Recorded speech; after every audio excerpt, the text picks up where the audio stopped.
Hello friends, இன்றைக்கி நம்ம biryani recipe தான் பார்க்க போகிறோம். பிரியாணி இது கேட்டாலே ஒரு டெம்டிங்காக இருக்குங்க. பிரியாணி பிடிக்காதவங்க இங்கே யாருனா இருக்க முடியுமா? எனக்கு தெரிஞ்சவரை யாரும் இருக்க வாய்ப்பில்லை. நான் சின்ன வயசில் இருக்கும்போது எங்கள் பாட்டி வீட்டுக்கு 1 month ஒன்ஸ் தான் போவேன்.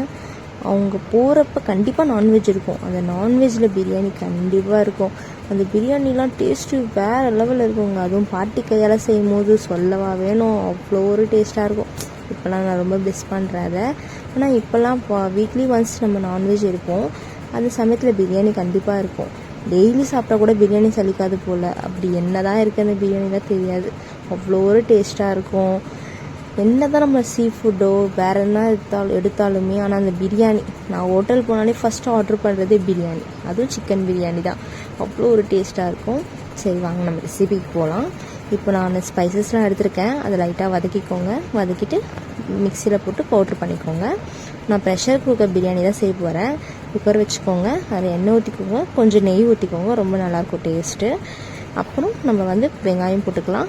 பச்சை மிளகாய் 2 போட்டுக்கோங்க. இஞ்சி பூண்டு பேஸ்ட் நல்லா பச்சை வாசனை போகிற அளவுக்கு வதக்கிக்கோங்க.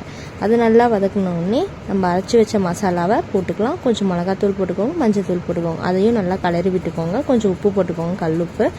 இப்போ நம்ம தக்காளி போட்டுக்கலாம். தக்காளி நல்லா வதக்கி விடுங்க. அது நல்லா வதங்கினோடனே நல்லா கை நிறைய நல்லா தாராளமாக கொத்தமல்லி புதினாவும் போட்டுக்கோங்க, ரொம்ப நல்லாயிருக்கும். நல்லா போட்டு அதையும் நல்லா கலரி விடுங்க. அது நல்லா வதங்கி வந்தோடனே நான் தயிர் எடுத்திருக்கேன். தயிர் ஒரு 1/2 கப் எடுத்திருக்கேன். அது எல்லாமே நல்லா ஊற்றி அதையும் நல்லா கலரி விடுங்க. ஒரு 2 minutes போல் நல்லா கலரி விட்டுட்டே இருங்க. அதுக்கப்புறம் நம்ம சிக்கன் ஆட் பண்ணிக்கலாம். சிக்கன் ஆட் பண்ணிக்கோங்க. அது நல்லா கலரி விட்டுக்கோங்க. அது மசாலாவோட நல்லா ஓட்டணும். அப்போ தான் அதோட ஃப்ளேவர் நல்லா இறங்கும். ஸோ அதை நல்லா கலரி விட்டுக்கோங்க. தேவைப்பட்டால் லைட்டாக எண்ணெய் ஊற்றிக்கோங்க, கொஞ்சம் நல்லாயிருக்கும். நல்லா கலரி விட்டுங்க. நம்ம அரிசி ஊற வச்சுருக்கோம்ல, அந்த தண்ணியை கொஞ்சம் ஊற்றி லைட்டாக சிக்கனை கொதிக்க விடுங்க. கொதிக்க விட்டுட்டு நம்ம இப்போ அரிசி நம்ம போட்டுக்கலாம். அரிசி ரொம்ப நேரம் ஊற வச்சுருந்தீங்கன்னா 1 விசில் போதும். நான் கொஞ்சம் லேட்டாக தான் ஊற வச்சேன், அதனால் நான் 2 விசில் வச்சுருக்கேன்.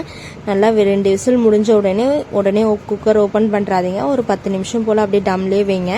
அதுக்கப்புறம் ஒரு 10 நிமிஷம் கழித்து ஓப்பன் பண்ணி சர்வ் பண்ணுங்கள். சூப்பராக இருக்குங்க. நான் ட்ரை பண்ணி பார்த்துட்டேன், நல்லா இருந்தது. நீங்களும் மறக்காமல் ட்ரை பண்ணி பார்த்துட்டு கமெண்ட் பண்ணுங்கள்.